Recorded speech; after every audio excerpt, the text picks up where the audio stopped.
హిందువులు ఊరంతా పారిపోయారు ముస్లింల దాడికి. ఇది జరిగింది ఎప్పుడో భారతదేశం పాకిస్తాన్ బంగ్లాదేశ్గా విడిపోయినప్పుడు కాదు, ఇప్పుడు 2025లో జరిగింది. పట్టపగలు హిందువుల మీద దాడి చేసి చంపారు. ఇక్కడ మినీ పాకిస్తానే తయారు చేసాం చూడండి అని మమతా బెనర్జీ వాళ్ళ ఎమ్మెల్యే పాకిస్తాన్ జర్నలిస్ట్ కి గర్వంగా చెప్తున్నాడు. ఇదంతా జరుగుతుంటే జస్ట్ 300 మీటర్ల దూరంలో ఉండి కూడా పోలీసులు హిందువులు చస్తే చావనివ్వండి అని వదిలేస్తే చివరికి సైనికులు వచ్చి కాపాడారు. పోలీసులు, మమతా బెనర్జీ పార్టీ లీడర్లు అందరూ కూడా ఈ కుట్రలో భాగమని తెలిసి కోర్టుకు కూడా మతిపోయింది. పక్కాగా ప్లాన్ చేసి దాడి చేశారు. ఇదే సంవత్సరం వెస్ట్ బెంగాల్లో వరుసగా ఇది 5వ సారి డైమండ్ హార్బర్, నార్త్ 24 పరగనాస్, సౌత్ 24 పరగనాస్, బీర్భూమ్, 5వది ఇప్పుడు జరిగిన ముర్షిదాబాద్ దాడి. మనుషుల ప్రాణాల కంటే మైనారిటీ ఓట్లు ఎక్కువయ్యాయి మమతా బెనర్జీ గారికి. అసలేం జరిగిందో స్టెప్ బై స్టెప్ మన ట్రై టాక్స్ ఛానల్లో తెలుసుకుందాం. 71 లక్షల మంది ప్రజల్లో 66% ముస్లింలే మెజారిటీగా ఉన్న జిల్లా ముర్షిదాబాద్. ఇది వెస్ట్ బెంగాల్లో ఉన్న 23 జిల్లాల్లో 3వ అతిపెద్ద జిల్లా. హిందువులు ఉన్న ఊరంతా పారిపోయేలా చేసి ముస్లింలు దాడి చేసింది ఈ జిల్లాలోనే. ఈ ముర్షిదాబాద్ జిల్లాలో మొత్తం 5 సబ్ డివిజన్లు, 26 బ్లాకులు ఉన్నాయి. ఈ 5 సబ్ డివిజన్స్ లో ఒకటైన జంగీపూర్లో 3 బ్లాకుల్లో జరిగింది ఈ దాడి. ఆ 3 బ్లాకుల్లో కూడా ఎక్కువ దాడి జరిగింది షంషేర్ గంజ్ లో. మొదట వక్ఫ్ బిల్ కి అగెన్స్ట్ గా స్ట్రైక్ చేస్తున్నట్టు గొడవలు మొదలుపెట్టి కేవలం హిందువుల మీద మాత్రమే దాడి చేశారు. బెంగాల్ 2 భాగాలుగా ఉంటుంది, north west Bengal, south west Bengal. North west బెంగాల్కి ఎవరైనా వెళ్ళాలి అంటే ఖచ్చితంగా ఈ ముర్షిదాబాద్ జిల్లా మీదగానే వెళ్ళాలి. ఎగ్జాక్ట్ గా నేషనల్ హైవే 12 ఏదైతే నార్త్ బెంగాల్కి తీసుకెళ్తుందో అక్కడ పహారగాశారు ఈ ముస్లింలంతా గొడవ చేయడానికి. పోలీసులు కూడా లెక్క చేయకపోతే ఆ గొడవని కంట్రోల్ చేయడానికి పోలీసులు కాల్పులు జరిపారు. ఆ కాల్పులో ఒక ముస్లిం యువకుడు చనిపోయాడు, అతనే ఐజాజ్ అహ్మద్. పోలీసులు మేమేం కాజలేదు, మాకు సంబంధం లేదు అంటున్నారు. కానీ ఐజాజ్ అహ్మద్ తల్లిదండ్రులు మాత్రం మేం చూసాము, మా కొడుకుని చంపింది పోలీసులే అంటున్నారు. ఎవరు చంపారు అన్నది పక్కన పెడితే గొడవ రెచ్చగొట్టడానికి అసలైన ప్లాన్ అమలైపోయింది. అప్పటి వరకు వక్ఫ్ బిల్ కోసం గొడవ చేస్తున్న ముస్లింలంతా ఈ కుర్రాడు చనిపోయాడని తెలిసి ఇది జరిగిన పక్కూరైన శంషేర్ గంజ్, దాంట్లో 93% మంది ముస్లింలే ఉంటారు, వాళ్ళని రెచ్చగొట్టారు వెళ్ళి. అక్కడ 93% ముస్లింలే ఉంటారు, కానీ ఆ చుట్టుపక్కల ఒక 4-5 చిన్న గ్రామాల్లో హిందువులు ఉంటారు, వాళ్ళ మీద దాడి చేశారు వీళ్ళు వెళ్ళి. అలా జఫ్రాబాద్లో చేసిన దాడిలో 2 తండ్రి కొడుకులు హర్గోబింద్ దాస్, చందన్ దాస్ ని ఇంట్లోంచి బయటికి ఈడ్చుకొచ్చి ముస్లింలు కొట్టి చంపేశారు. ఆ ఇంట్లో స్త్రీలు బయటికెళ్ళి చెప్పుకోలేని విధంగా వాళ్ళ వస్త్రాలు చింపి అవమానించారు. ఇంకా పక్కనే ఉన్న బట్బోనా అనే హిందూ విలేజ్ మీద ఈ ముస్లిం మూక దాడి చేస్తే ఊరంతా ఇళ్లు వదిలేసి బయటకు వచ్చేశారు. ఇంకా ఈ ముస్లిం మూకంతా ఆ ఇంటి మీద దాడి చేసి విలువైన వస్తువులన్నిటినీ దోచుకున్నారు. ఏవేవి హిందువులు ఇల్లు, షాపులు, వ్యాపారాల్లో కనుక్కొని మరీ తగలబెట్టేశారు అన్నిటినీ. జస్ట్ 5 నిమిషాల దూరంలో ఉన్న పోలీసులకు ఫోన్ చేస్తే ఎవ్వరూ రాలేదు. చివరికి BSF సైనికులు వచ్చి సహాయం చేశారు. సుమారు 500 మంది అంటే ఊరంతా సొంత ఇళ్లను వదిలేసి రోడ్డు మీద పారిపోతుంటే ఎక్కడ దొరికేసి చంపేస్తారో అని గంగానదికి ట్రిబ్యూటరీ అయిన పొంగే భాగీరథి నది మీద ఏది దొరికితే అది పట్టుకుని అవతల ఒట్టికి పారిపోయారు. అవతల ఒట్టికి పారిపోయిన జనం అంతా ఒక చిన్న పళ్ళారపార హై స్కూల్లో దాక్కున్నారు. అసలు వాస్తవానికి ఆ స్కూల్లో అంతమంది పట్టరు, కానీ ఏం చేస్తారు, అంతా మమతా దీది దయ.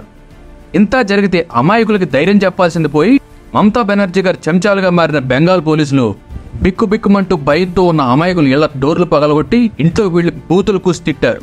ఆ అమాయకులకి సహాయం చేయాల్సింది పోయి వెళ్ళి బూతులు కూసారేంట్రా అని అడిగితే మాకిక్కడ అలా చేయడం లా అంటున్నారు బేదానగర్ సిటీ పోలీసులు.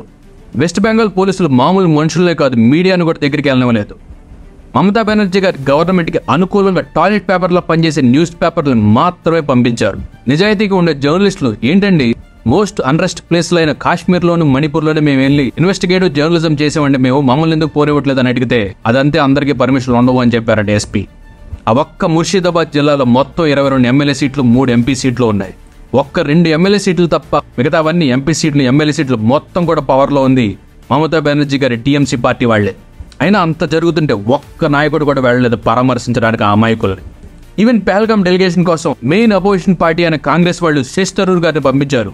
అయినా కూడా మమతా బెనర్జీ వాళ్ళ పార్టీ తరఫున ఒక్కడు కూడా పంపించలేదు. Wow, that's the beauty of mini Pakistan. Mini Pakistan అని నేనేం ఊరికే అనట్లేదు, వాళ్ళ ఎమ్మెల్యేలా అంటున్నారు. 2016లో మమతా బెనర్జీ గారి ఎమ్మెల్యే అయిన ఫర్హాద్ హకీం పాకిస్తాన్కి చెందిన టాప్ న్యూస్ పేపర్ డాన్ నుండి ఒక జర్నలిస్ట్ మలిహా హమీద్ సిద్దికి అనే జర్నలిస్ట్ వస్తే చూడండి ఇక్కడ మినీ పాకిస్తాన్ క్రియేట్ చేసామని గర్వంగా చెప్తున్నాడు. ఎంత తెగించారో చూసారా? అరే పరాయి దేశాల్లో మైనారిటీలు కాదండి, సొంత దేశాల్లో మెజారిటీ అయిండు పారిపోవాల్సి వచ్చింది చూసారా, అది దౌర్భాగ్యం. అంటే ఆ విషయం మమతా బెనర్జీ గారికి కూడా ప్రాబ్లం అని తెలుసు, ఎందుకంటే అది బ్యాడ్ ప్రెస్ మ్యాటర్, పార్టీకి పేరు పోతుందని. కోర్టు కూడా ఇన్వాల్వ్ అయిపోయిందని ఈ డ్యామేజ్ కంట్రోల్ చేయడానికి ఒక ఓపెన్ లెటర్ రాశారు. మీరేం భయపడకండి, మళ్ళీ మీ ఇంటికి వచ్చేయండి, నేను చూసుకుంటా అని. కానీ ఆ ప్రజలకి మమతా బెనర్జీ ఎంత బాగా చూసుకుంటారో హిందూస్ని బాగా తెలుసు. ఇంకా కోర్టుకు వాళ్ళే చెప్పుకున్నారు, మా పోలీసులంతా అమ్ముడిపోయారండి, వాళ్ళ మీద మాకు నమ్మకం లేదు, మా కోసం బీఎస్ఎఫ్ సైనికుల్ని ఒక పర్మనెంట్ క్యాంప్ పెడితేనే మా ఇళ్లకు మేము తిరిగి వెళ్తామని చెప్పారు. వాళ్ళు కోరుకున్నట్టుగానే కోర్టు ఒక పర్మనెంట్ క్యాంప్ని పెట్టమని ఆర్డర్ ఇచ్చింది. అసలు ఇంత పెద్ద మొత్తంలో ముస్లింలంతా కూడా హిందువుల మీద దాడి చేస్తుంటే ఏం చేస్తున్నారు వీళ్ళంతా అని ఒక సిట్ అంటే స్పెషల్ ఇన్వెస్టిగేషన్ టీంని ఏర్పాటు చేస్తే అప్పుడు మమతా బెనర్జీ గారి పార్టీ గుట్టంతా రట్టయింది. ఆ స్పెషల్ ఇన్వెస్టిగేషన్ రిపోర్ట్ ప్రకారం ఇదంతా ఎక్కడ మొదలైందంటే ఒక్క ఇన్సిడెంట్ కోపంతో చేసింది కాదు, ముందు నుంచి ఎప్పటి నుంచో ప్లాన్ వేసి చేశారు. ఇదంతా ఏప్రిల్ 4వ తారీఖున పార్లమెంట్లో వక్ఫ్ బిల్ అమెండ్మెంట్ని పాస్ చేశారు. అసలు వెస్ట్ బెంగాల్లో ఒక్క సీటు కాదు కదా, అసలు పార్టీ ఉందో లేదో తెలియని వెల్ఫేర్ పార్టీ ఆఫ్ ఇండియా అనే వాళ్ళు ముర్షిదాబాద్ జిల్లా అంతా గోర్జా ఉటో అని పాంప్లెట్లు పంచుతూ పోస్టర్లు అంటించారు. గోర్జా ఉటో అంటే బెంగాలీలో థండర్ అగెనిస్ట్ వక్ఫ్ బిల్ అని. అది ఫస్ట్ అటెంప్ట్ జిల్లా అంతా గొడవలు చేయమని ఆదేశిస్తూ. ఇంకా దాని తర్వాత ఏప్రిల్ 8వ తారీఖున ఈ అమెండ్మెంట్ చేసిన వక్ఫ్ బిల్ ఎక్కడ లా అయితే వీళ్ళు ఆక్రమించిన ఆస్తులన్నీ గవర్నమెంట్కి ఇచ్చేయాల్సి వస్తుందో అని రోజు మసీదుల్లో ప్రేయర్కి టైం అయింది రమ్మని ఒకళ్ళు మైక్లో పిలుస్తూ ఉంటారు. వాళ్ళే ముయిజ్జిన్స్ అంటారు. ఈ మసీదుల్లో ఉండే ముయిజ్జిన్స్ అంతా గ్రూప్ ఫామ్ చేసి 100 మంది ముస్లిం యువతను గ్యాదర్ చేసి రెచ్చగొట్టే స్పీచ్లు ఇచ్చారు. ఈ పార్లమెంట్ పాస్ చేసిన వక్ఫ్ బిల్ గురించి పిలిచామని చెప్పారు, కానీ దాన్ని వదిలేసి భారతదేశంలో ముస్లింలకు ఎక్కడెక్కడ అన్యాయం జరుగుతుంది, ఈ గుజరాత్లో జరిగిన గోద్రా అలర్ల గురించి, కాశ్మీర్లో ముస్లింల పరిస్థితి గురించి, అయోధ్యలో బాబ్రీ మసీదు, రామ్ మందిరం గురించి, ఇప్పుడు మన బంగ్లాదేశ్లో ఇండియాకి ఫ్రెండ్ అని చెప్పుకునే హసీనా షేక్ని దింపేసి మన గవర్నమెంట్ని తెచ్చాం. అదేవిధంగా ఇండియాలో కూడా మోడీ గవర్నమెంట్ పడేసి మనకు అనుకూలంగా పనిచేసే కాంగ్రెస్ గవర్నమెంట్ లాంటిది ఏమైనా తీసుకురావాలి అని ముస్లిం యువతను రెచ్చగొట్టారు. ఈ గొడవకెళ్ళిన ముస్లిం యువతంతా పిచ్చి గొర్రెలు. వీళ్ళకేం తెలుసు, ఆ ఇమాములు ముయిజ్జుల కొడుకులంతా కూడా అబ్రాడ్లో హ్యాపీగా చదువుకుంటూ ఉంటారు. వీళ్ళు మాత్రం ఒక ప్లేట్ బీఫ్కి బిర్యానీకి కకృతపడి జీవితాన్ని నాశనం చేసుకుంటారు.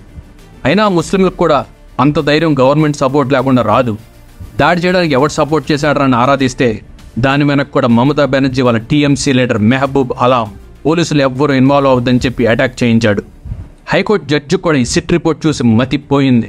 ఇంత పబ్లిక్ పట్టపగలు మమతా బెనర్జీ పార్టీ వాళ్ళు హిందువులను తోడేళ్లకు బలిస్తున్నారా అని. ఇంత జరిగితే మమతా బెనర్జీ గారు ఏమన్నారో తెలుసా, ఇదంతా కూడా బీఎస్ఎఫ్ సైనికులు ఉండడం వల్లే గొడవ అయింది అంటున్నారు. నా ఉద్దేశం ప్రకారం ప్రాణాలు అట్టుపెట్టి కాపాడి ఏ సైనికుడి గురించి కూడా అన్నం తినేవాడు ఎవ్వడలా మాట్లాడు.